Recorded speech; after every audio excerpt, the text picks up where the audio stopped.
자, 오후 시간에는 계시록 6장 9절에서 11절 말씀을 같이 읽고 이 말씀을 나누도록 하겠습니다. 계시록 6장 9절부터 11절까지 읽습니다. 다섯째 인을 띄실 때에 내가 보니 하나님의 말씀과 그들이 가진 증거로 말미암아 죽임을 당한 영혼들이 제단 아래에 있어 큰 소리로 불러 이르되 거룩하고 참되신 대주제여, 땅에 거하는 자들을 심판하여 우리 피를 갚아주지 아니하시기를 어느 때까지 하시려 하나이까 하니 각각 그들에게 흰 두루마기를 주시며 이르시되 아직 잠시 동안 쉬되 그들의 동무종들과 형제들도 자기처럼 죽임을 당하여 그 수가 차기까지 하라 하시더라. 이제 다섯째 인을 떼실 때 여섯째 인, 일곱째 인까지 인을 떼시는 말씀에서는 네 생물을 통해서 이것을 계시해 주신 것이 아니고 바로 직설적으로 인을 뗀 말씀을 요한이 바로 받는 내용으로 지금 내용은 그 문장이 바꿔졌습니다. 인을 떼주시는 그 분께 요한이 다섯째 인, 여섯째 인, 일곱째 인은 기성교계에서 흔히 말하는 직통계시로 받는 거죠.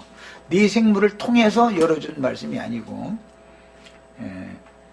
성경을 읽다 보면은 어떤 그 전환점, 분기점이 이렇게 명료하게 딱딱 나눠지는 그 분기점이 있는 것을 잘 찾아내가면서 읽을 줄 알아야 되는데, 앞에 이미 계시록 시작의 말씀에서 일곱 교회들에게 일곱 교회의 사자들을 통해서 말씀하실 때는 앞의 세 교회와 뒤의 네 교회를 이렇게 분기점을 바꿔서 말씀을 하는 내용이 나왔었는데, 거기 보면 앞에 세 교회는 성령이 교회들에게 하시는 말씀을 들을지어다가 앞에 있고, 뒤에 네 교회는 성령이 교회들에게 하시는 말씀을 들을지어다가 맨 말미 말씀으로 마무리하는 말씀으로 이렇게 해서 어떤 분기점이 있었었다. 에베소, 서머나 버가모까지의 한 기점을 이렇게 딱 나눠놓고 두아디라, 사대, 필라델피아, 라오디게아라고 하는 나머지 네 교회를 또 이렇게 한 묶음으로 이렇게 묶어서 그 셋째 교회, 넷째 교회 사이를 이렇게 기점으로 나누는 것을 이미 우리 그때 말씀을 나눴었습니다. 이런 것처럼 성경을 이렇게 깊이 읽다가 보면은 뭔가를 똑같은 문장이 흘러가는 것 같은데 어떤 기점으로 한 단위로 묶어놓고 그 뒤에 있는 어떤 단위를 또 한 묶음으로 이렇게 묶어놓고 이렇게 해서 뭘 나누는 내용을 읽게 됩니다. 그런데 오늘 우리가 지금 읽은 다섯째 인, 여섯째 인, 일곱째 인은 뒤에 나오는 한 묶음이고, 앞에 첫째, 둘째, 셋째, 넷째 인은 앞에 한 단위 묶음으로 네 생물을 통해서 인이 열어지는 말씀으로 이렇게 구조가 되어 있습니다. 오전 두 번째 시간에 예수님이 구약의 예언에 따라서 아버지의 하나님의 보내심을 받아가지고 말씀이 육신으로 오셔서 세상에서 전도의 말씀을 시작하시면 사도시대가 시작되는 것이다 라는 걸 말씀드렸고, 아버지의 보내심을 받은 인자 예수가 내 생물의 표상, 실체로 오셔서 그분의 구속을 받은 신령한 몸인 교회는 내 생물의 실현으로 나타난 상태인 것이죠. 구속자로 오신 분이 내 생물에 대한 표상이었다면 구속받은 성도들로 이루어져 있는 주님의 영적인 몸을 말하는 거예요. 주님의 몸이라는 건 육신의 몸을 말하는 것은 내 생물의 표적으로 오신 분인 것이고, 신령한 몸은 교회를 말하는 건데, 교회는 구속을 받은 모든 성도들로 이루어져 있기 때문에 이제 이런 차이를 아셔야 되겠어요. 그러니까 앞에 이제 네 교회, 네 인을 뗄 때 네 생물이 보여줬다라는 것은, 그것은 객관적으로 말하면 예수 그리스도의 계시를 그분의 성령을 통해서 교회들에게 보여주는 내용들인 것을 알 수가 있는 거예요. 계시록이라는 전체가, 계시록 22장 17절 끝에도 가보면 나 예수는 교회들을 위하여 그 사자를 보내서 그 종들에게 말씀하신 것이다, 이렇게 하고 있어요. 이게 전부 다 알고 보면은 주님이 교회들을 위하여 하시는 말씀이 계시록의 내용인데, 그 계시록이 교회들에게 하시는 말씀이지만 앞에 7 교회에게 말씀하실 때는 성령이 교회들에게 말씀하셨다, 이렇게 표현을 했죠. 그러나 성령이 교회들에게 말씀하시는 목적이 이루어져서 7 교회들 중에서, 즉 많은 무리에 앉은 음녀다, 이제 음녀로 교회가 타락되니까, 세속화되니까 음녀에게서 하나님의 백성들을 불러내 가지고 비밀스러운 모임을 새로 세운 것은 해를 입은 여자다라고 교회가 바꿔지는 거예요. 앞에 있는 7 교회가 계시록 12장에 가면 해를 입은 여자로 나타나는 거예요. 그 해를 입은 여자만이 이기는 자들을 낳는 거예요. 그 여자의 남은 자손들까지 다 이기는 자로 들어가는 얘기를 하는 거예요. 이게 이제 계시록의 구조가 이렇게 돼 있어요. 그래서 해를 입은 여자를 통해서 말씀하시는 말씀은 계시록에서는 성령과 신부가 말씀하시기를 이렇게 표현을 하지, 성령이 말씀한다고 되어 있지 않죠. 이제 성경이라는 것은 어떤 과정, 단계를 거친 다음에는 똑같은 말을 하는 것 같은데도 흘러가는 어떤 흐름이 있는 것이다, 성경이라는 게. 계시록도 앞에 말씀하실 때는 성령이 교회들에게 하시는 말씀을 들을지어다, 다 이렇게 돼 있어, 7 교회들에게. 그러나 교회가 세속화되어지고 타락된 이후에 교회의 이제 완전한 회복이죠. 해를 입은 여자, 이것은 하늘에 있는 여자라고 되어 있어요. 하늘에 있는 여자로 이적적으로 보여진 거예요. 그게, 이것은 땅에 있는 7 교회들 중에서 이기는 자들이 나온 모임이다, 이 말이에요. 이것은 하늘의 장작교회라, 서신서에서는, 히브리서에서는 이렇게 되어 있어요. 그래서 음녀교회 생활을 하던, 세속교계 생활을 하던 사람들 중에서 나온 무리를 장작교회로 세워가지고 거기에서 말씀을 하실 때는 성령이 교회들에게 하는 말씀을 들으라는 말씀을 들려주는 게 아니라 성령과 신부가 오라 하시는도다. 그럼 어디에서 오는 거예요? 많은 무리 앉은 음녀 가운데서 내 백성은 나와라 했으니까 나오면 어디로 오라는 데가 또 있어야 될 거 아니에요. 세상에서 부름받아 나온 무리는 7 교회로 오라는 음성을 듣고 7 교회로 나오지만 7 교회가 세속화되어지면 거기서 또 나와가지고는 갈 데가 있어야 될 거 아니야. 이것은 성령과 신부가 오라 하시는 그곳으로 나와서, 세상 교회에서 그곳으로 나와서 모임을 갖는 무리는 하늘의 시온산에 이른 무리고 예루살렘에 이른 무리라, 이런 말이에요. 이것은 이제 교리적으로 하는 말인데, 롯의 때를 잘 생각해 보시면 돼요. 노아의 때와도 같다 그랬고 롯의 때와도 같다, 주님의 그 임하심에 대해서 예언을 이렇게 하셨는데, 롯의 때 보면 큰 성에서 나왔어요. 그런데 천사가 지시한 산까지 가지를 않아요. 그거 생각할 땐 너무 보니까 자기는 도저히 거기까지 가기 전에 내가 잡혀 죽는다든지 뭐 문제가 있을 거라고 생각을 하는 거겠죠. 그러니까는 가까이 보이는 저 수활성, 작은 성으로 들어가기 허락해달라고 그래서, 그럼 그래라 해서 작은 성으로 들어갔다는 거예요. 로마교에서는 나와서도 개신교에 들어간 것은 소돔성 가까운 곳에 있는 성이에요. 그 성은. 그러니까 결국은 로마교나 개신교나 그게 그거예요. 거기서 거기 그냥 가까운, 큰 집 작은 집 차이요, 그냥 말하자면. 그런데 말씀을 듣기는 산으로 도망가라 해놨으니까 성에서 가다 보니까 불안한 거예요, 이게.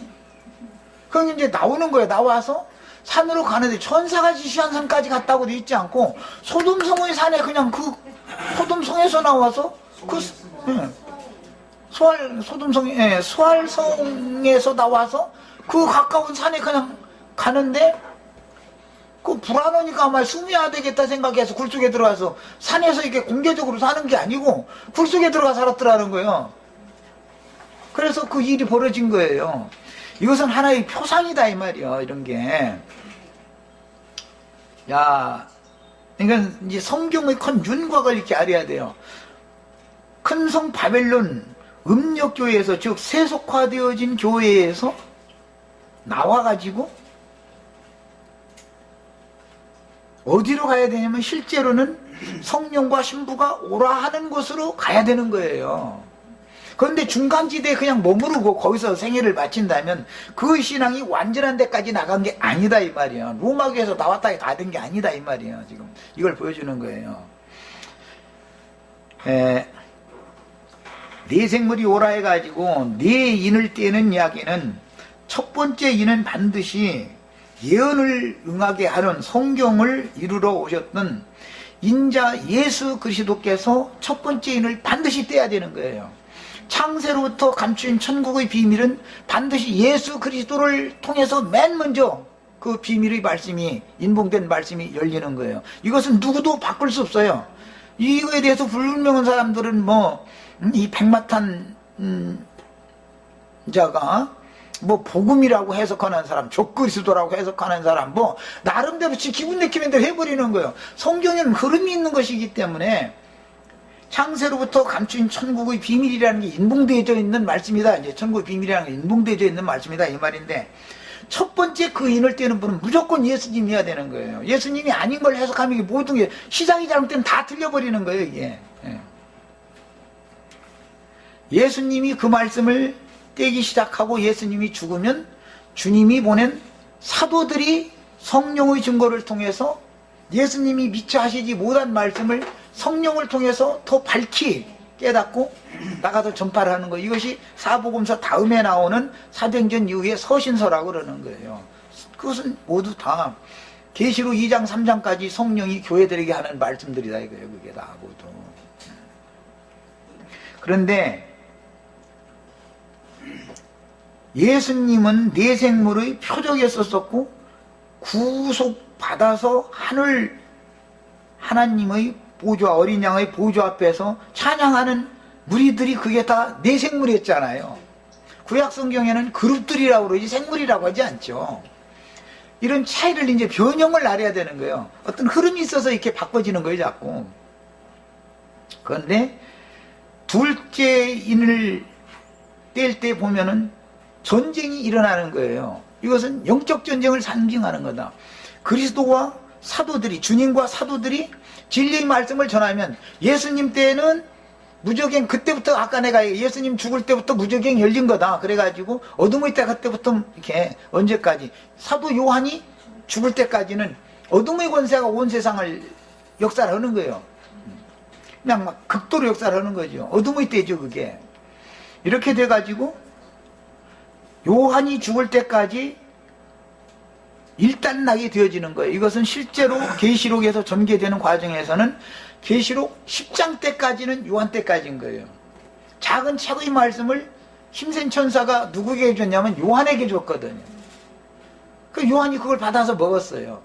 그런데 네가 다시 나가서 예언을 하리라 라고 해서 10장이 마무리되고 11장에 딱 들어가면은 두 증인들이 예언을 하는 걸로 돼 있지 요한이 내가 예언했다 이렇게 돼 있지 않잖아요. 이제 이런 어떤 분기점이 있는 것이다. 성경 읽을 때 보면은. 그러니까 사도의 시대라는 것은 사실은 실제적인 전개는 계시록 10장의 때까지로서 딱 일단 나게 되는 것이다 이 말이야. 그리고 11장부터는 사도 시대라고 하지를 않는 거예요. 증인들의 때인 것이죠. 그래서 이제 오늘 이제 다섯째 인을 했을 때 하나님의 말씀과 그들이 가진 증거로 말미암아라고 그랬어요. 이 증거라는 말이 성령께서 작은 책의 말씀을 열어서 주신 그 말씀을 다시 나가서 대언을 하는 것을 염두에 둔 말이기 때문에 그 증거 때문에 죽임을 당한 이제 이 영혼들이 여기 제단 아래에 있어라고만 해놨지만 저 뒤에 가보면 그게 여기 계시록 이후에서는 전부 2장 3장 이후에 나오는 것은 4장부터는 하늘의 광경이 계속되죠.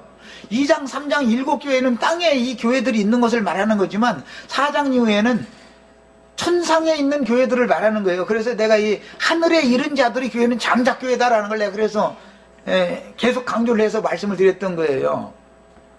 그래서 땅 성전의 제단에 있는 자들이 아니고 하늘 성전이 열려가지고 하늘 성전의 제단에서 그 불을 담아다가 금대접에다 주어가지고서 하늘 성전의 제단 불로 쏟아붓게 만드는 것이잖아요. 구조를 아셔야 돼요. 그러니까 다시 말씀드리지만 성경을 읽다 보면은 똑같이 흘러가는 말씀인데 어떤 부분에 보면 딱 잘라져 가지고 앞에 그 한 묶음으로 딱 묶어놓고 뒤에 또 어떤 한 단위를 묶음으로 묶어가지고서 연결을 하고 있어요. 이것은 왜 그러는지를 알아야 돼요. 다섯째 인부터는 사도 요한이 죽은 다음부터의 이야기를 전개해 나가는 거다 이 말이에요. 사도시대는 끝났다. 넷째 인의 때까지로 이렇게 우리는 이해를 해야 되는 거예요. 이것을. 자, 이제 다섯째 인을 떼실 때에 이때까지 들어가기 전에는 예수님이 먼저 말씀을 전하고 주님의 말씀을 사도들이 이어서 말씀을 전하면 박해가 계속되는 거예요. 언제까지? 로마교가 주님의 교회가 세속화되기 바로 직전까지는 내생물을 통해서 말씀을 이렇게 인이 띄어지는 시대였다 이 말이에요. 이건 전부 감춘 말씀들이잖아요. 진리의 증거가 있으면 반드시 천국 복음이 심어지면 땅에 세상에 천국 복음이 전파되면 가라지 악한 자의 아들들을 보내가지고 마귀가 가라지 씨를 반드시 덧뿌리게 돼 있어요. 그러면 진리 전쟁이 당연히 일어나는 거예요. 전쟁 끝에는 당연히 진리의 증인들은 순교를 당하니까 증인들은 박해를 받다가 숨거나 죽임을 당하기 때문에 기근이 오는 거예요. 반드시 이어서. 그래서 셋째 인을 뗄 때는 기근이 온 거예요. 검은 말이 나타나가지고. 그리고 넷째 인을 뗄 때는 종합적으로 요한 사도의 죽음의 때 그 즈음에는 종합적으로 검과 흉년과 사망과 땅의 짐승들이 증인들을 죽이는 시대였다 이 말이야. 그래서 요한 사도가 죽으면 넷째 인의 때가 딱 종결일단 되는 거예요. 한 묶음이 딱 끝나는 거예요. 그 후로부터는 사도시대라고 하지 않아요. 사도는 이 세상에 존재하지 않는 거예요. 이런 어떤 원칙을 세워놔야 다섯째 인 때 증인의 시대 이후로는 요한 사도가 작은 책의 말씀을 받아서 증거하다가 죽임당한 이후로는 증인들, 두 증인들이다 해서 이제 증인들의 시대라고 해야 맞는 것이지 누가 와서 내가 사도다 그러면 그건 안 맞는 말을 하는 거예요. 성경의 의도와는 맞지 않는 말인 거예요. 이제 이런 것을 잘 구분을 하셔야 되겠어요.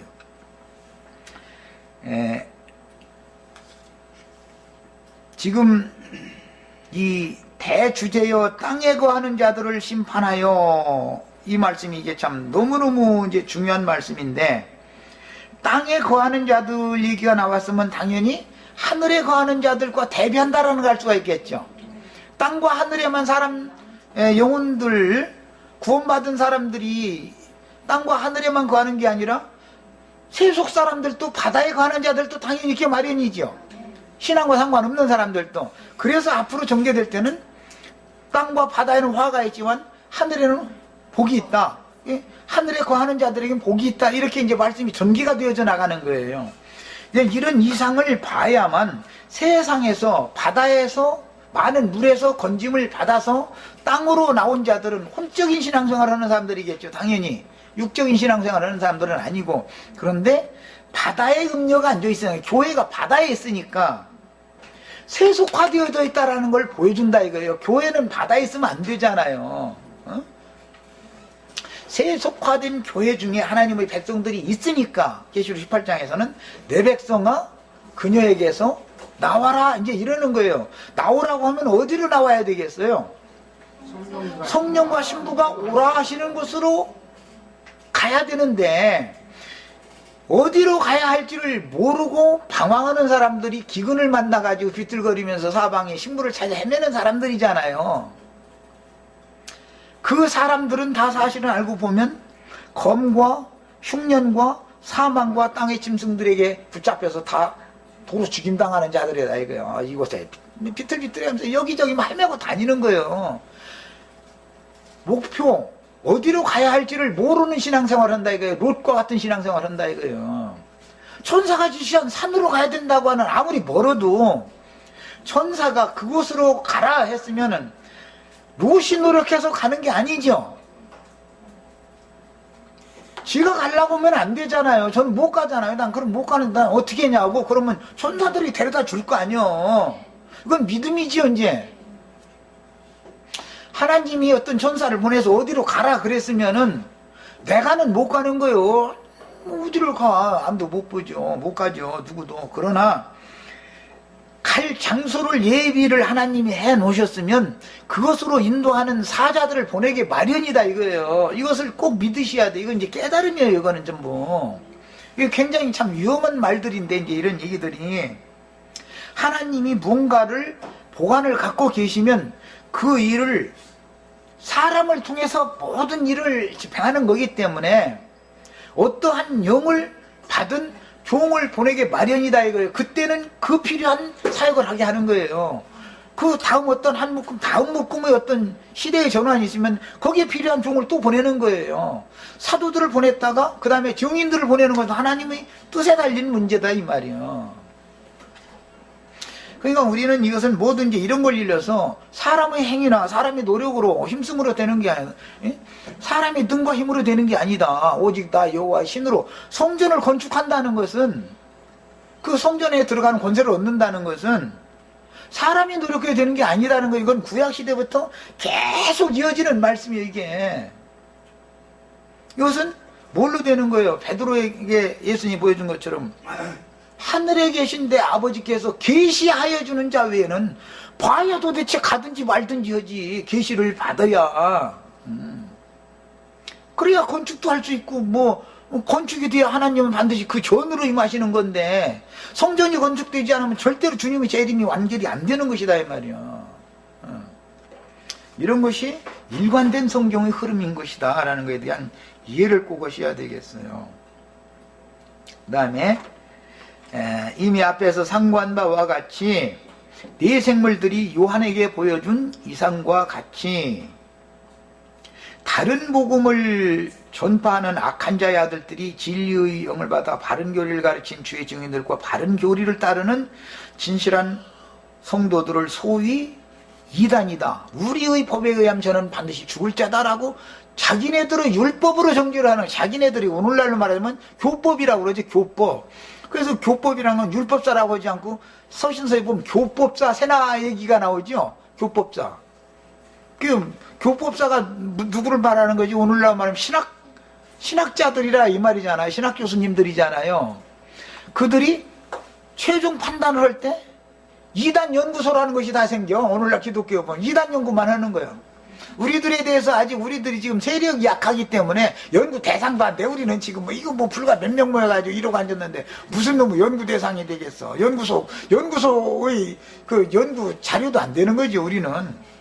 그래도 이만이나 뭐 장길자나 이제 뭐 이 정도는 돼야 이단 연구의 자료가 되지. 좀 있어야 돼. 만약에 우리들도 우리가 이삭 줍는 사역을 하지 않고 베는 사역을 한다 그러면은 당연히 이단 연구소 사람들이 아주 집요한 연구 대상이 되게 돼 있어요. 우리가 우리 인터넷 사이트에 올려서 내보낸 지가 지금 벌써 내가 90몇 년도부터 내보낸 것 같은데 이건 관심거리가 안 되는 거예요. 전체 모여봐봤자 불과 몇십 명 모이는데 괜히 뭐 이것들 무언심 쓰겠어. 이 시기 관심도 안 갔죠. 그러나 만약에 우리들이 날미 사역이 아닌 즉 이삭죽기 사역을 하지 않고 베는 사역을 한다면 벌써 지금 와서 우리도 뭐 큰 예배당 하나쯤은 갖고 있을 것이고 이렇게 되면은 관심의 대상이 되게 돼 있어요. 그들은 말끝마다 목사친다며 우리네들의 교법이 종교법하고는 전혀 맞지 않는 것만 가르친다. 이제 막 집중적인 연구를 하게 마련이죠. 그래서 우리가 뭐 문 닫아놓고서 뭐 양육을 하고 싶어서 하는 게 아니라 하나님이 그들의 눈을 딱 그 소돔성 그 간음 남색하는 자들을 하나님이 그냥 눈을 그냥 가리게 만들어 보니까 눈 찾느라고 헤매더라는 거예요. 눈 찾느라고. 이렇게 만들어 놓으면 다 하나님이 하시는 일인 거다. 예. 얼마나 놀라워요? 이방인 놈 이놈 말이에요. 우리가 상관하리라 그랬는데 두 천사 보고 우리가 저희가 상관하겠다고 막 그랬잖아요. 그 상관이라는 뭔 소리인지 아시죠? 그러니까 하나님이 그 상관하려고 하는 놈들 눈을 딱 가려버리더라는 거예요. 그랬더니 눈을 찾느라고 막 헤매더라는 거예요. 눈 찾느라고. 이런 것이 다 상징적인 표현들이죠. 주님께서 우리들을 향해서 원수들에게 문을 이렇게 눈을 열어놔버리면 당연히 이단연구소에서 그 연구 집중적으로 하는 교법자들이 자기네들이 교리에 의해서 이것은 이렇게 틀리고 저건 저렇게 틀리고 하면서 조목조목하고 따지고 덤비죠. 그리고 여기 모이도 못하게 만들어. 결국은 여기 모임을 못 갖게 만들어요. 공개적으로 모임 갖게 놔두나고 사람들이.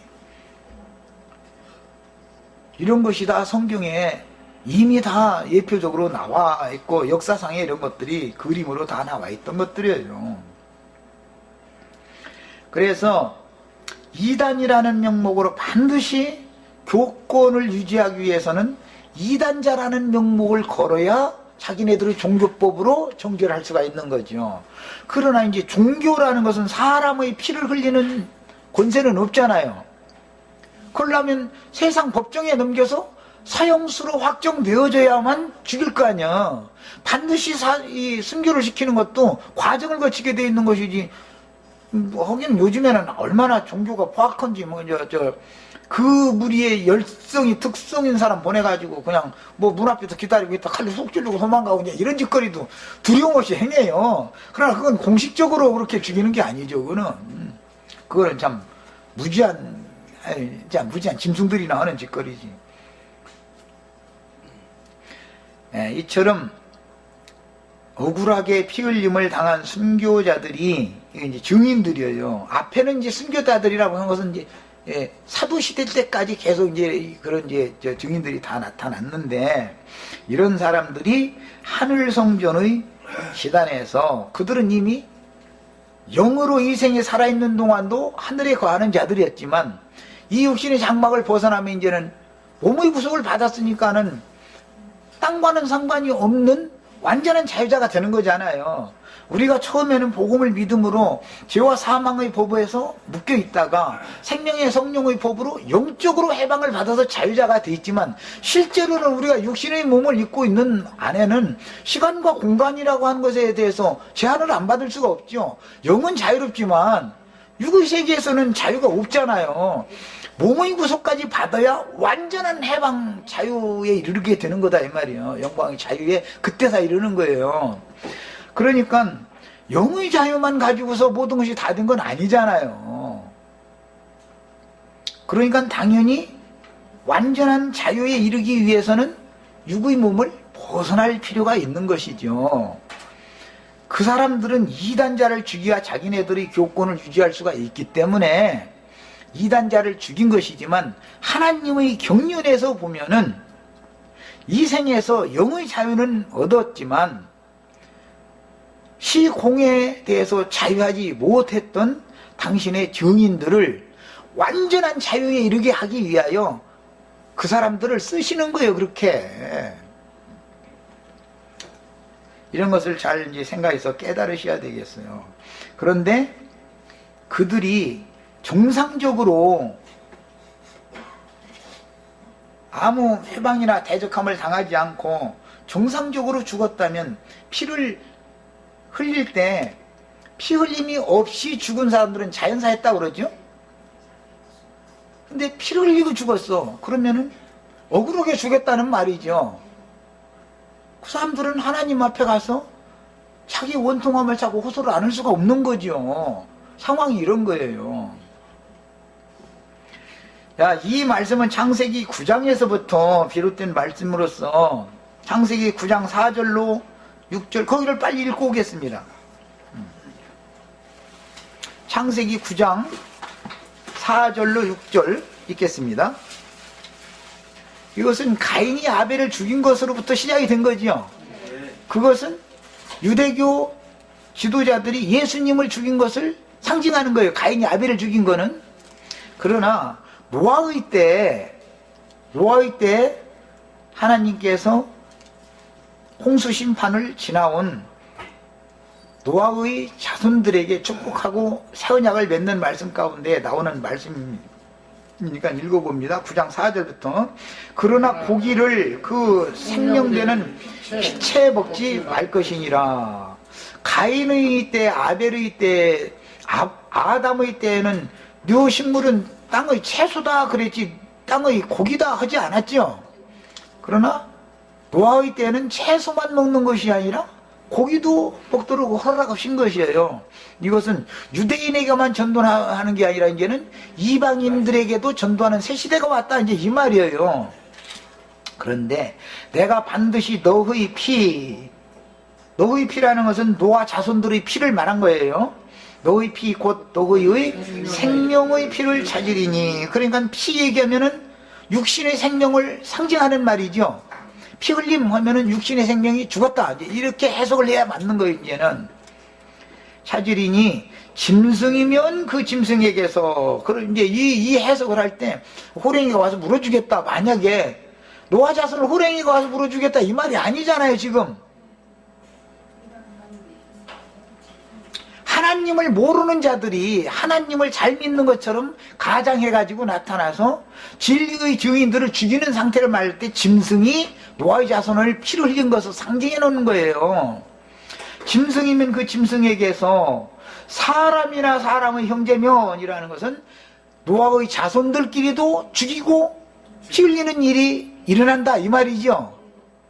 짐승에게만 죽임당하는 게 아니고 사람한테도 죽임당하는. 여기서 말하는 사람이라는 것은 노아의 방주에서는 짐승들도 살리심을 받아 나왔고 노아의 그 8 가족들이 사람들도 구원을 받아가지고 나왔으니까 짐승들에게도 죽임당할 수 있고 노아의 자손들이 사람들에게도 죽임당할 수 있다 이랬으니까 노아의 아들인 삼형제 중에 누가 누구를 죽이고 이런 일도 할 수 있다라는 말이잖아요. 야, 그러니까 불신세계 사람들만 포악하게 구는 게 아니고 믿는다 하는 자들이 자기 형제를 죽일 수 있는 거예요. 그래서 다른 사람의 피를 흘리면 그 사람의 피도 흘릴 것이니 이 말씀에 따라서 피는 피로, 생명은 생명으로 갚는 거. 이는 이로 이게 율법이죠. 그런데 신약의 법은 네가 원수를 네가 갚으려고 하지 말아라. 또 피를 계속 흘리지 말아라 그 말이죠. 넌 그냥 억울해도 그냥 피 흘림 당하고 말아라 그 말이죠. 그러면은 여호와 하나님께서 친히 그 피를 갚아주신다는 것이 약속이에요. 이게 이 피 흘림에는 피로 맺는 약속이라는 게 있어요. 나는 피 흘림을 진리의 말씀을 증거하기 위하여 피 흘림을 당하면 그것으로 끝내야지. 그 아들이 예를 들어서 내가 어떤 사람이 억울하게 이제 이단자라도 죽였다 그래가지고 이제 우리 양형제님이 이제 성질은 불같고 요놈 제가 쫓아가서 내가 우리 형제님을 죽였어 요놈이 내 형제를 죽였어 그러고서는 또 그 사람 죽이면은 이거는 하나님 뜻이 아니죠. 억울하지만 하나님께 맡겨야 되는 거죠. 원수 갚는 것이 내게 있다. 원수 갚는 걸 내게 맡겨라. 이게 이제 약속 중에 피 흘림의 약속 중에 이 2가지가 있는 거거든요. 그래서 여기에 근거하는 말인 거예요. 로마서 12장 19절을 읽겠습니다. 이제 참 성경 해석이라는 게 쉽지 않은 거예요. 그래서 12장 19절 내 사랑하는 자들아 너희가 친히 원수를 갚지 말고 하나님의 진노하심에 맡기라. 기록되었으되 원수 갚는 것이 내게 있으니 내가 갚으리라고 주께서 말씀하시니라. 이렇게 돼 있어요. 그래서 하나님의 말씀과 저희 가진 증거를 인하여 그 증거 때문에 죽임을 당한 영혼들은 하나님 앞에나 호소할 수밖에 없는 거예요. 말씀이 이렇게 돼 있기 때문에. 그러면 이 원수는 반드시 하나님이 약속이니까 이게 약속이니까 갚아주시겠죠? 내가 이걸 언제 갚는지 이제 계시록 18장 마지막 절에서 19장 서두에 나오는 말씀까지만 읽어보겠습니다. 피 흘린 짐승들이나 피 흘린 사람들이 어디에 있는 사람들인지를 이제 보여주는 거예요. 18장 마지막 절 봅니다. 선지자들과 성도들과 및 땅 위에서 죽임을 당한 모든 자의 피가 그 성 중에서 발견되었느니라 하더라. 큰 성 바벨론에 있는 짐승들과 사람들이, 거기에는 큰 성 바벨론에는 가라지들만 있는 게 아니라 하나님의 백성들도 있죠. 하나님의 백성들까지도 선지자들과 성도들과 땅에서 죽임을 당한 모든 이들의 피 흘리는 일에 뭣도 모르고 짐승들하고 손잡고서 우우하고 죽인다 이거예요. 빌라도 혼자 예수를 죽인 게 아니에요. 실제로는 땅의 짐승들이었던 유대교 지도자들이 빌라도에게 넘기고 나서 그를 없이 하소서 십자가에 못 박으소서 이랬다니까. 짐승이, 바다에서 올라온 짐승이죠, 이방 법 없는 무법 환자인 이방 짐승이 아이고 너희 알아서 해? 하고 땅의 짐승들 하고 싶은 대로 그냥 내준 거예요. 이 일은 표적이다 이 말이에요. 이거는 매 세대에 반복되는 일인 것이다. 언제까지? 그 수가 차기까지 하라라고 돼 있죠. 우리는 지금 그 수에 가입되기를 바라는 사람들이에요. 우리는 그 수에. 그래서 여섯째 인에 딱 들어가면 이제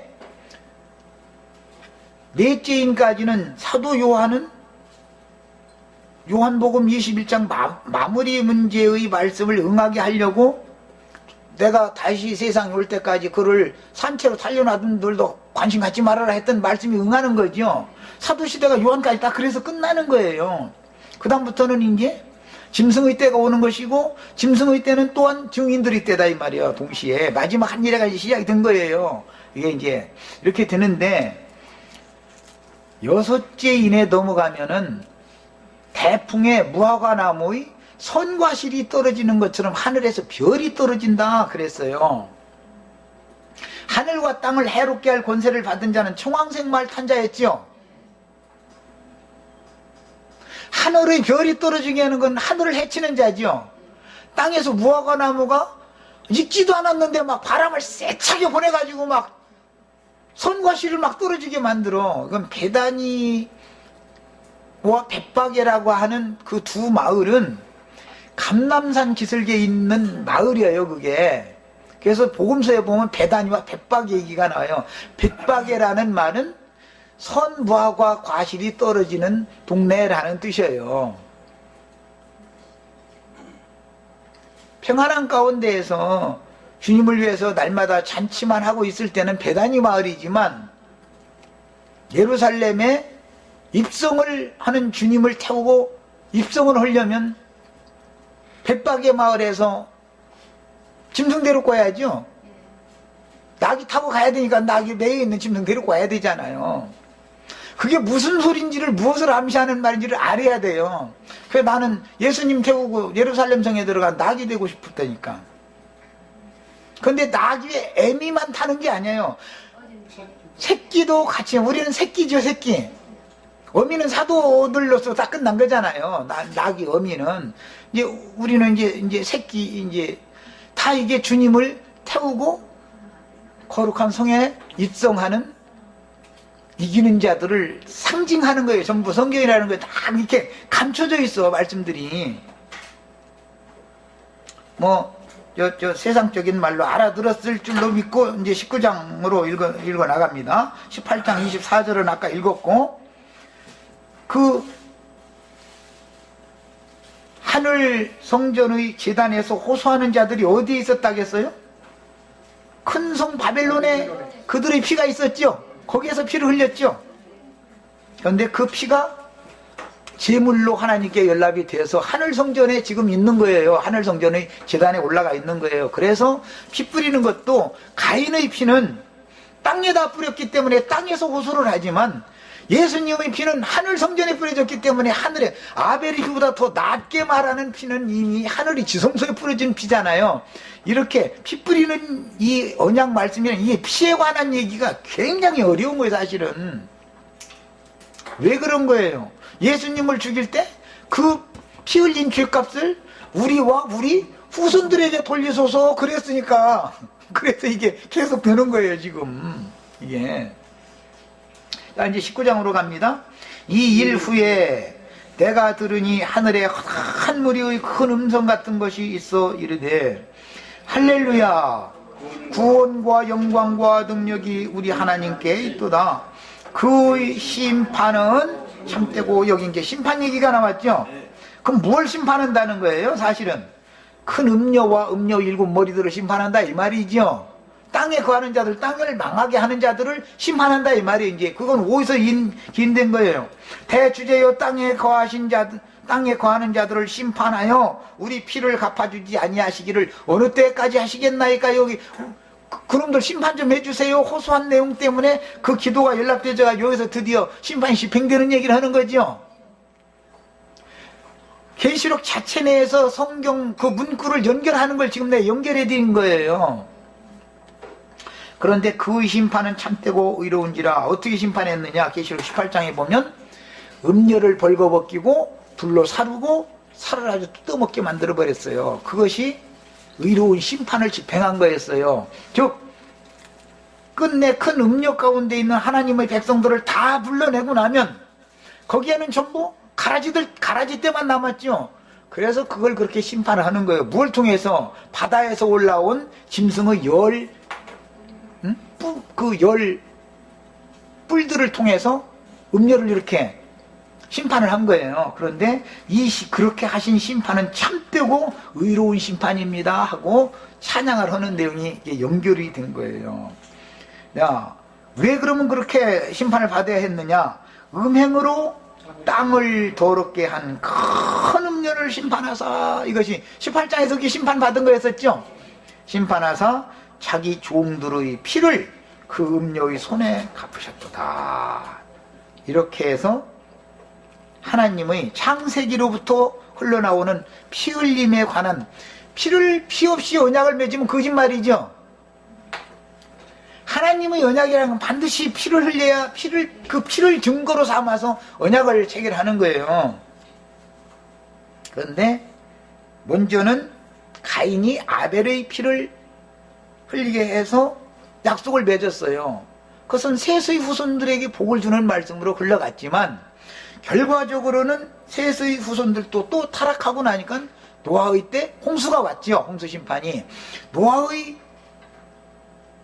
자손들과 노아를 통해서 건축하게 한 방주를 통해서 짐승떼들이 구원을 받았어요. 노아의 방주에 들어갔던 자들은 다음 시대를 위한 그루터기들이죠. 아무리 세상을 쓸어도 그루터기는 남겨두는 게 하나님의 이게 이제 하시는 일이에요. 그래서 이건 이제 천년왕국과 교회시대의 끝과 천년왕국을 이제 이걸 연결을, 이런 하나님의 경륜을 모르면은 이게 막 혼동하는 거예요. 천년왕국이 옴냐 있냐 해서 막 저끼리 싸워쌌는 거예요. 전천년설, 후천년설, 무천년설 해가면서 지식들도 많고 유식하기도 해. 하여튼 아니 난 그런 거가 다 그냥 뭐 읽어도 이게 무슨 소리나 알도 못하겠어. 나는 신학자들이 하는 소리 지식들도 많아. 교회 시대의 끝에도 오는 새 시대를 위해서 그루터기를 남겨두는데 그들이 짐승들도 남고 사람도 남아요. 짐승들로 남은 것은 왼편 염소가 되어지는 것이고 사람으로 남은 것은 주님의 양무리가 되는 사람들이죠. 이렇게 결국은 그 종자를 남겨놔두는 거예요. 자, 인간들을 그렇게 놔뒀으면, 짐승들을 그렇게 놔뒀으면, 그루터기로 인간들을 살려놔뒀으면 그들을 목양한 목자들이 또 있어야 될 거 아니야. 당연히. 그래서 2000여 년 동안 감춰져 있었고 하나님의 경륜에서 뒤에 제껴져 있었던 유대인 14만 4천에게 인을 치는 일이 먼저 있는 거예요. 그들은 그루터기로 남겨져야 되기 때문에. 예, 이렇게 하는 거예요. 이게 하나님의 경륜이에요. 우리는 어떤 성경을 읽을 때 너무 단순하게 그냥 그 구절 하나 거기서 막 문자 가지고 막 따지고 이렇게 하다 보면은 오래 빠져버린단 말이야. 그런 경우를 잘 나다가 삼천포로 빠졌다. 우리 삼천포 가는 게 목적이 아니잖아. 서울 가는 게 목적이면 길을 제대로 찾아서 이렇게 기왕이면 옛날 삼천포 얘기하기 전에 부산서 왔을 때 삼천포로 가면 되겠어? 그냥 경부선 타고 직통으로 그냥 제일 가까운 거리로 와야 서울로 가려면. 서울 간다고 해놓고 나서 나중에 가서 보니까 삼천포 가서 엉뚱한 여관에 가서 내가 지금 어디를 헤매고 있는지 모르고 바닷가 헤매고 서울에 무슨 바다가 있어? 응? 이러고 있으면 안 되는 거죠. 자, 여기까지 기도하고 마치겠습니다. 다음 시간에 이 다섯째인 여섯째인 이 말씀 이제 다음 일요일 날, 내일이다, 내일. 내일도 집회가 있어요. 내일까지 특별 집회 계속 하는 거예요. 이제 기대하시라. 내일이네. 이거는 오래 기다릴 것도 없네. 자, 기도하고 마칩니다.